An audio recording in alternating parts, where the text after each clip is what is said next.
Hello बच्चों, welcome back to my channel. तो बच्चों आज हम करने वाले हैं मैक्रो इकोनॉमिक्स और आज हम चैप्टर फिनिश करेंगे बच्चों फॉरेन एक्सचेंज रेट।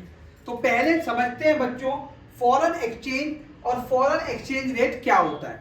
देखो बच्चों, जब आप बात करेंगे फॉरेन एक्सचेंज की तो बहुत सिंपल तरीका, अगर आप इंडिया के कॉन्टेक्स्ट में फॉरेन एक्सचेंज की बात करने जा रहे हैं तो इंडिया की करेंसी को छोड़ के, इंडिया की करेंसी क्या है बच्चों?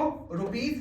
तो रुपीज को छोड़ के सारी करेंसीज को आप बोलेंगे कि ये है आपके लिए foreign exchange. That means refers to all currencies other than the domestic currency. Domestic currency मतलब इंडिया की currency of a given country. मेरे लिए बच्चों मैंने माना कि ये हम बात कर रहे हैं आपसे इंडिया की, तो रुपीज को छोड़कर चाहे बच्चों वो डॉलर हो, है ना, चाहे वो दिनार हो, पौंड हो या कोई अमेरिकन कुछ भी हो, आपके लिए मानी जाएगी बच्चों वो फॉरेन करेंसी या फॉरेन एक्सचेंज।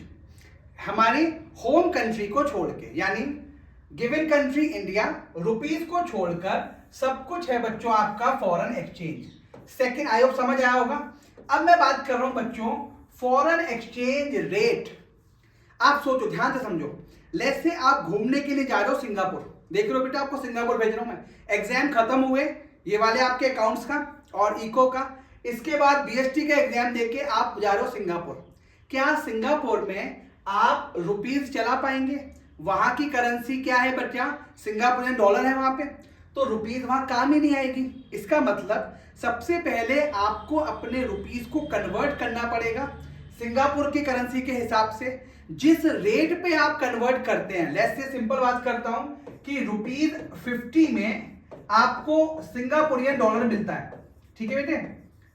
तो इसका मतलब जिस रेट पे आपने करेंसी कन्वर्ट की, एक्सचेंज की, उस रेट को बोलते हैं फॉरेन एक्सचेंज रेट।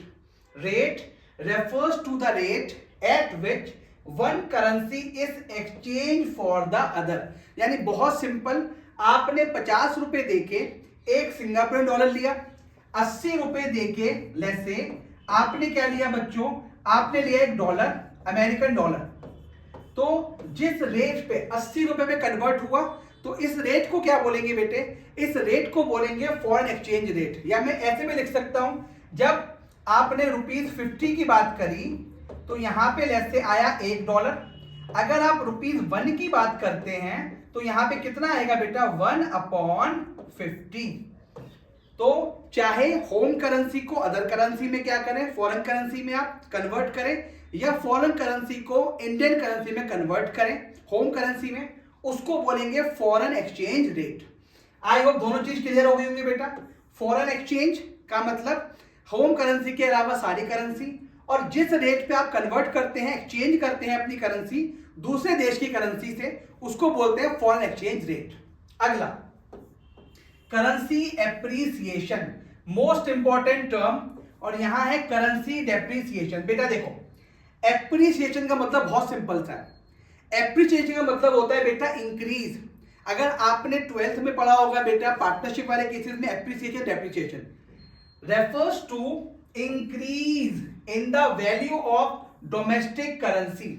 यानी जब आपकी करेंसी क्या हो रही है बच्चों? उसकी वैल्यू इंक्रीज हो रही है, तो उसे आप क्या बोलते हैं बच्चों? उसे बोलते हैं एप्रिसिएशन। वहीं अगर आपकी decrease in the value of domestic currency in the terms of foreign currency, इसे बोलते हैं डेप्रिसिएशन। मींस डेप्रिसिएशन के केस में क्या होगा बच्चों? डेप्रिसिएशन के केस में आपकी जो करेंसी की वैल्यू है वो कम हो जाएगी। जब आप बात करेंगे एप्रिसिएशन की, तो यहां पर जो करेंसी की वैल्यू थी वो बच्चों इंक्रीज हो जाएगी। चलिए जी, एक छोटी सी चीज नहीं समझ में आएगा, पहले इसी के लिए मैंने बेटा बता दिया, currency depreciation versus currency appreciation. सुन लो आराम से बेटा। देखो, डेप्रिसिएशन बिल्कुल सेम है भाई साहब, डिक्रीज हो रहा है इन the value of domestic currency. हमारी जो करेंसी थी, जो हमारा रुपया था, वो क्या हो रहा है बेटा इस केस में? डिक्रीज। वहीं एप्रिसिएशन में रुपया हमारा क्या हो रहा है बेटा? मजबूत हो रहा है। ये क्या है? इंक्रीज। यहां इंक्रीज, यहां डिक्रीज। क्लियर है? चलो सेकंड देखो बेटा, जब आपका, देखो कैसे होगा, ये ध्यान सुनो, जब आपकी करेंसी डेप्रिशिएट हो जाएगी, अब यहां पे लेके चलते हैं कब होगी डेप्रिशिएट। पहले इसका मैं एग्जांपल कराता हूं। पहले आपको $1 के लिए खर्च करने पड़ते थे 70, यानी 70 रुपीज में आपके आता था $1।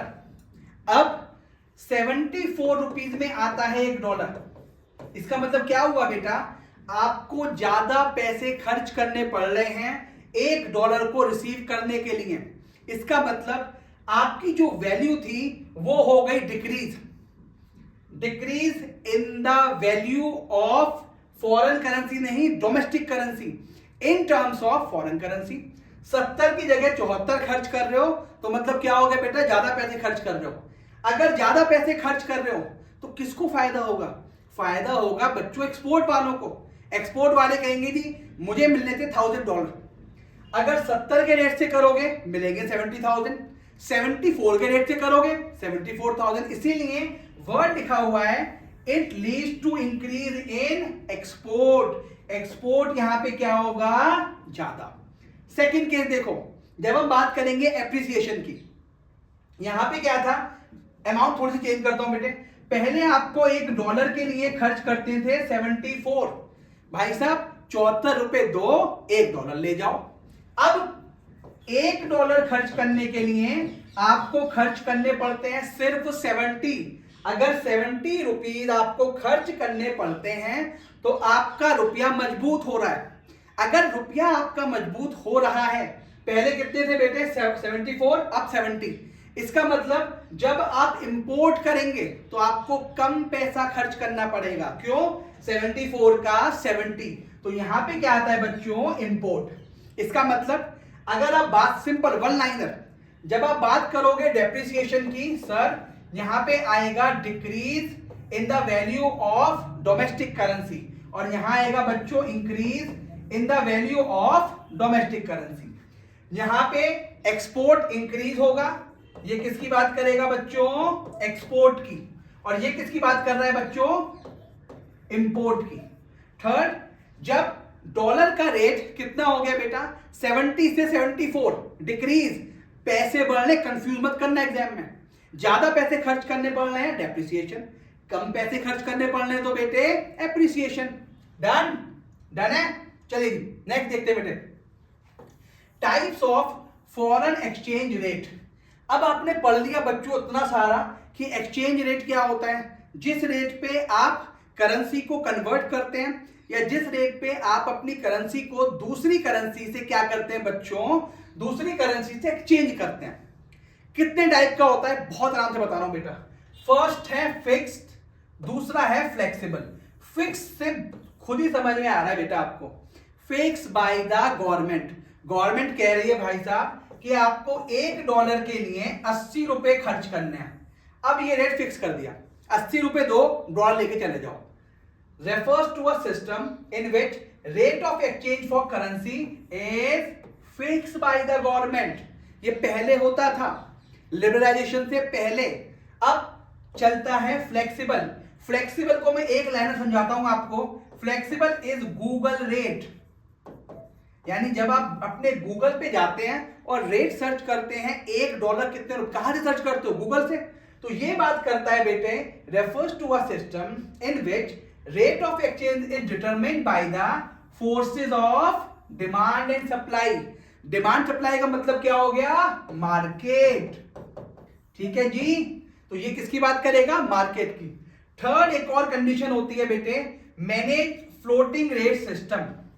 ये क्या होता है बच्चों, जनरली इसमें जो वैल्यूएशन होती है वो डिटरमिन्ड बाय मार्केट होती है। देखो बच्चों, refers to a system in which foreign exchange is determined by the market forces, यानी जो मार्केट फोर्सेस होती हैं वो डिटरमिन करती हैं, लेकिन सेंट्रल बैंक हमारे केस में कौन है बेटे, आरबीआई।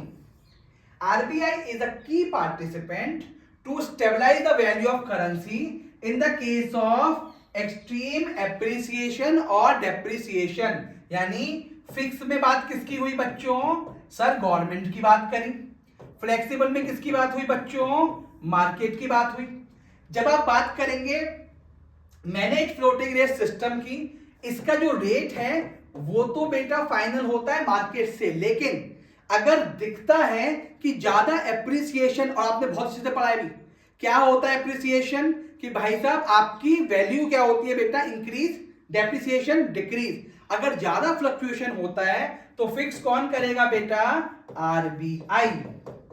तीनों समझ में आ गए, फिक्स में गवर्नमेंट, फ्लेक्सिबल में मार्केट, मैनेज में पहले मार्केट डिटरमाइन करेगा, और अगर रेट एप्रिशिएट डेप्रिसिएट ज्यादा होते हैं तो आरबीआई करेगा।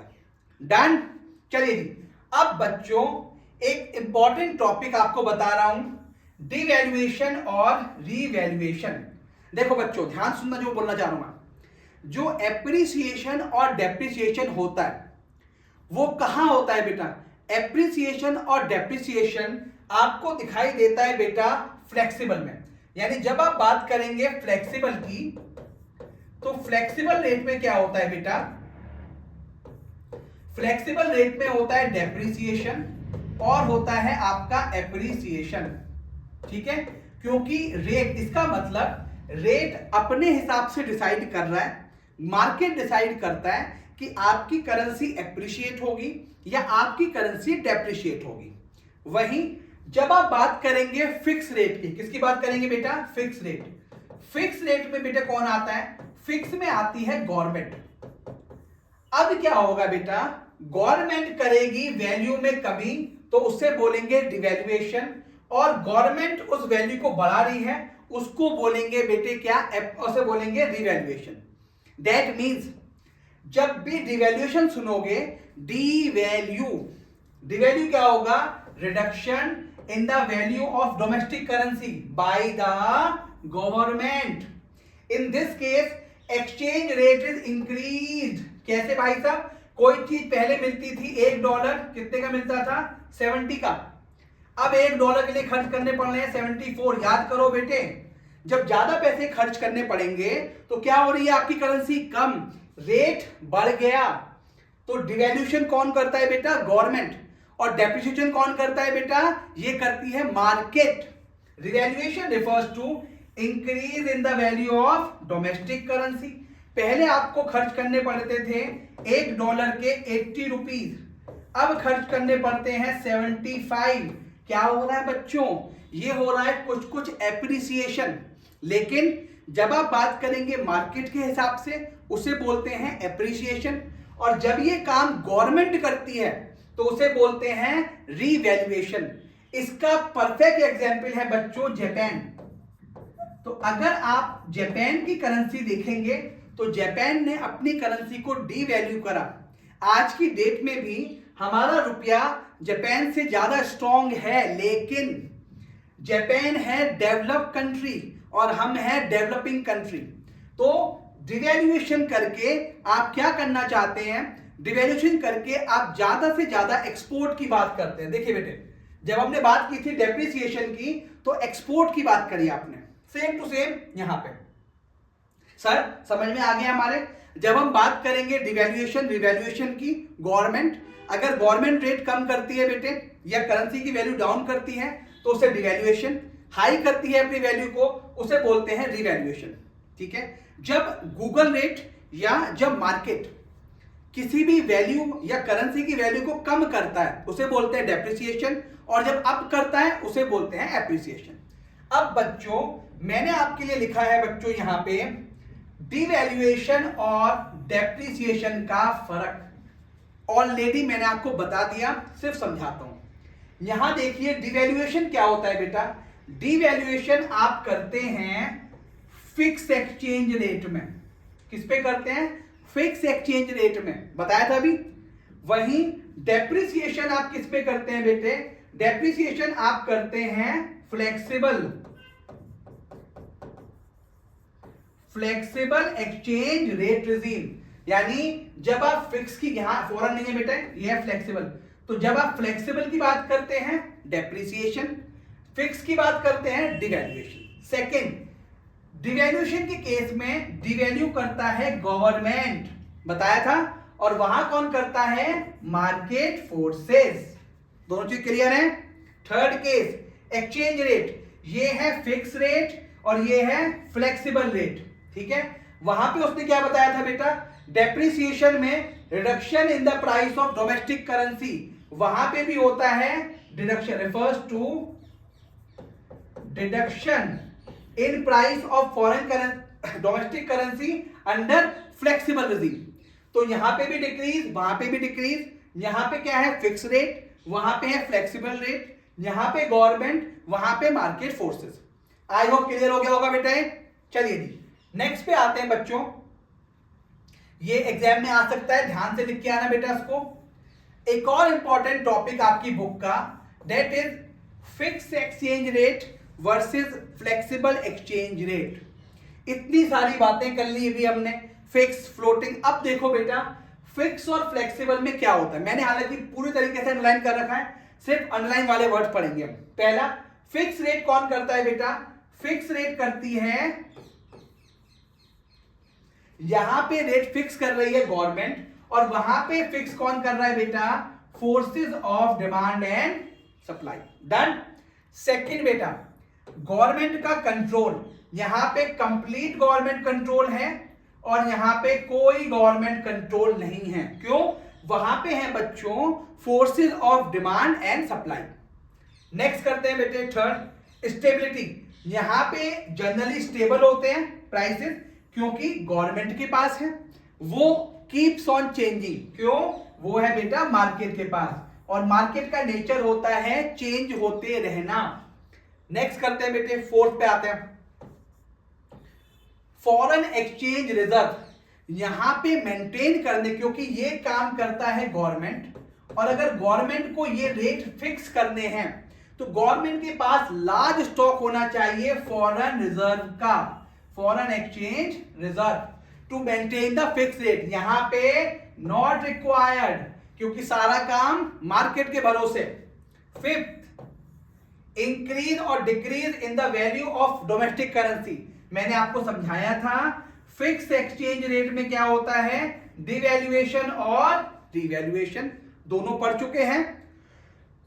और फ्लेक्सिबल में क्या होता है बेटा, फ्लेक्सिबल में होता है डेप्रिसिएशन और एप्रिसिएशन। डन।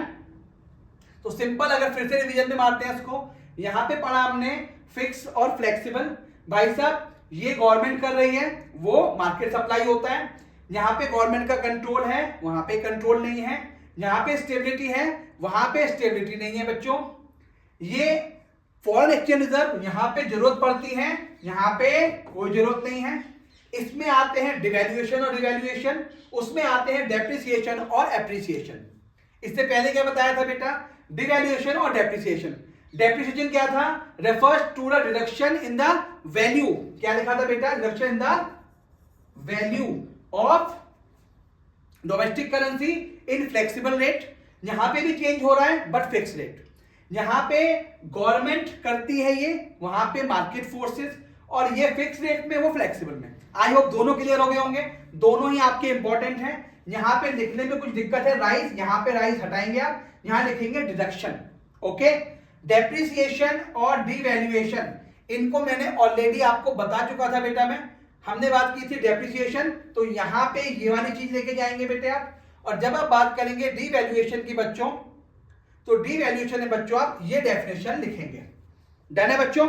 चलिए अब आते हैं बच्चों नेक्स्ट पे, that is reason for demand और आउट। डिमांड का मतलब क्या हो गया बेटा, आप कब कब पैसा खर्च करते हो, या कब कब आपको फॉरेन एक्सचेंज रिजर्व या फॉरेन एक्सचेंज की जरूरत पड़ती है। देखो पहला, ये तो सबको पता है भाई साहब, आपको कोई मशीन खरीदनी है, आपको कोई फोन खरीदना है, आपको कोई लैपटॉप लेना है, बाहर से मंगा रहे हो, जैसे यूएस से आप, तो क्या वो पैसा फ्री का आएगा, नहीं, आपको रिजर्व देने पड़ेंगे।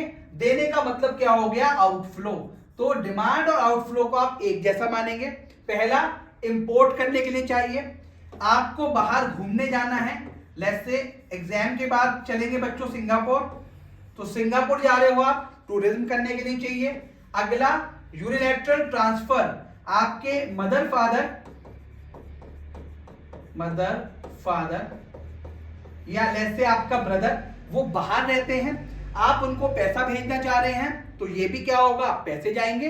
पैसे भी किसकी बात कर रहे हैं, लेट्स से पैसे बात कर रहा है डॉलर की, कोई भी फॉरेन रिजर्व या फॉरेन एक्सचेंज का मतलब अदर देन होम करेंसी, ये हमने पढ़ लिया था बेटा।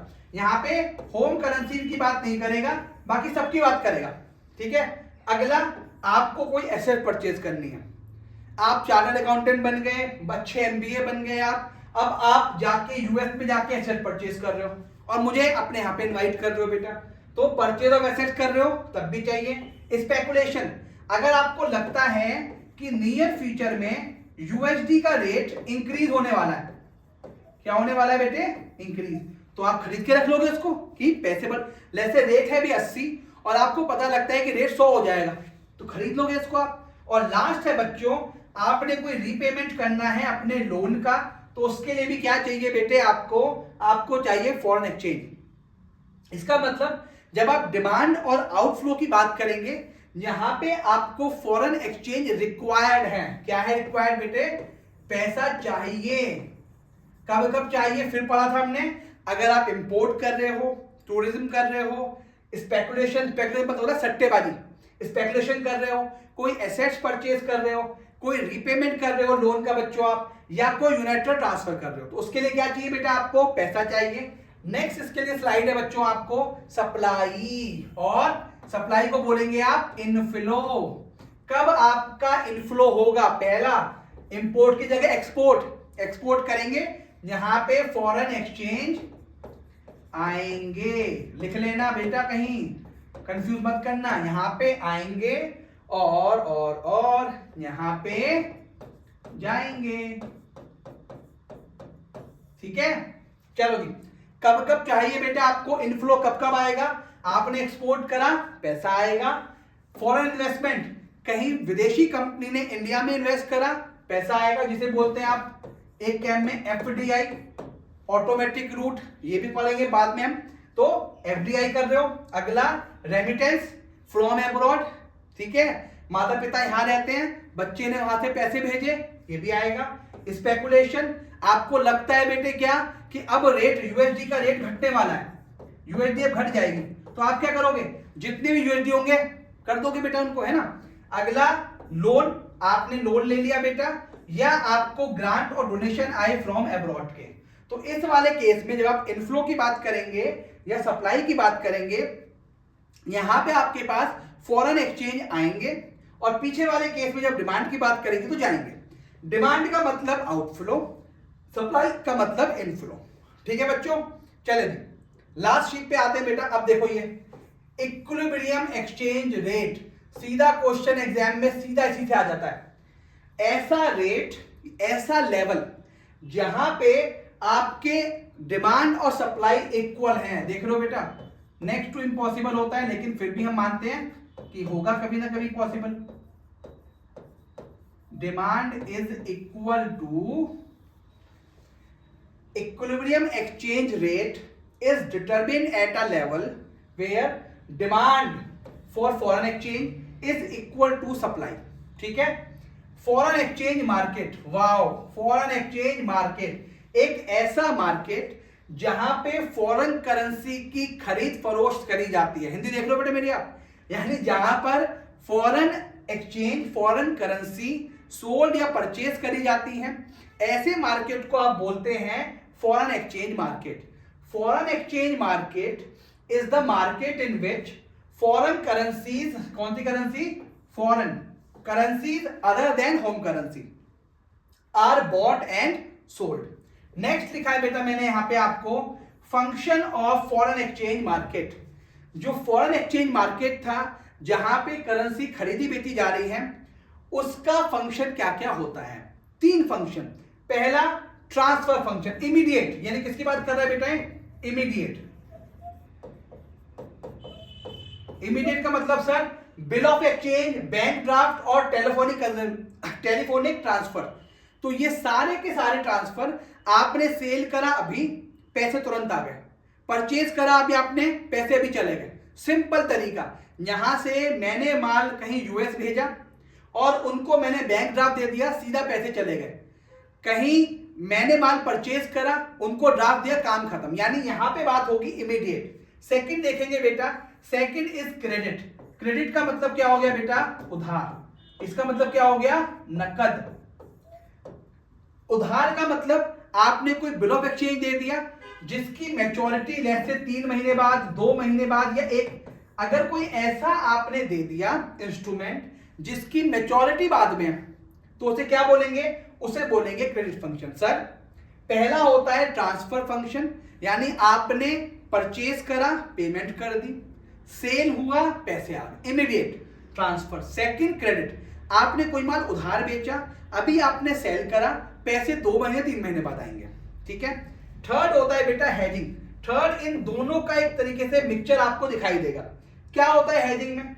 एक्सपोर्टर और importer enter into a agreement to sell buy of goods on some future date. वो कह रहे हैं भाई साहब, हम सेल परचेज तो बाद में करेंगे, लेकिन at current price and exchange rate. Exchange rate तो कब का रहेगा? जहां देखो बेटा, एक्सचेंज रेट और प्राइस ये होगा करंट का। ठीक समझ रहे हो? एक्सचेंज रेट और प्राइस वो रहेगा करंट का, लेकिन सेल आप करेंगे 2-3 महीने बाद फ्यूचर डेट पे, इसे बोलते हैं हेजिंग। तो 3 तरीके, 3 फंक्शन, इमीडिएट, उधार, तीसरा बाद में सेल परचेज करेंगे करंट ईयर पे, इसे बोलते हैं हेजिंग। तीनों क्लियर है बच्चों? Last, spot market and forward market. देखो, स्पॉट मार्केट में एक वर्ड बोलूंगा खत्म, इमीडिएटली। ऐसा मार्केट जहां पे रिसीट और पेमेंट होते हैं इमीडिएट, अभी पैसे लेने हैं, अभी पैसे, खत्म, कुछ नहीं करना। Spot market refers to a market in which the receipt and payment are made immediately, जहां पर रिसीट और पेमेंट इमीडिएटली किए जाते हैं। वहीं फॉरवर्ड मार्केट क्या होता है?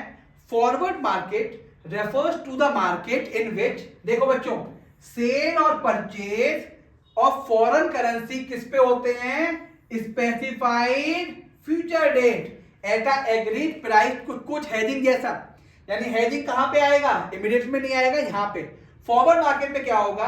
आप सेल परचेज कर रहे हैं फॉरेन करेंसी का फ्यूचर डेट पे, कि हम फ्यूचर डेट में बात करेंगे भैया आपसे, लेकिन रेट कौन सा? Rate agreed upon today. आप कहते हो हम एग्रीड, हम 50 रुपए में डॉलर देंगे, अभी नहीं, फ्यूचर डेट पे। लेस से मान के चलता हूं उसको 1 अप्रैल, तो डेट तो होगा 1 अप्रैल 2024।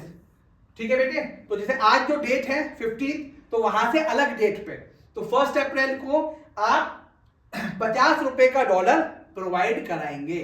ये होता है बच्चों फॉरवर्ड मार्केट। अब इसमें से आपको जो क्वेश्चन अच्छे से करने हैं वो करने हैं डिवैल्यूएशन वर्सेस डेप्रिसिएशन, इंपॉर्टेंट है। Fix rate versus flexible rate, ये दोनों क्वेश्चन आपको इंपॉर्टेंट दिखेंगे। और इसके अलावा आपको जो भी कराया था इससे सीधा डायरेक्ट क्वेश्चन आता है। आई होप ये चैप्टर आपके समझ में आ गया होगा बच्चों। Thank you. तो आज हमने खत्म करा बेटा चैप्टर नंबर 11-12 वाले यूनिट। ये था आपका चैप्टर 11, बैलेंस ऑफ पेमेंट हम खत्म कर चुके हैं बेटे। नेक्स्ट वीडियो में बच्चों अब हम करेंगे नेशनल इनकम और चैप्टर नंबर 7 एग्रीगेट डिमांड। ठीक है बच्चों? थैंक यू बच्चों।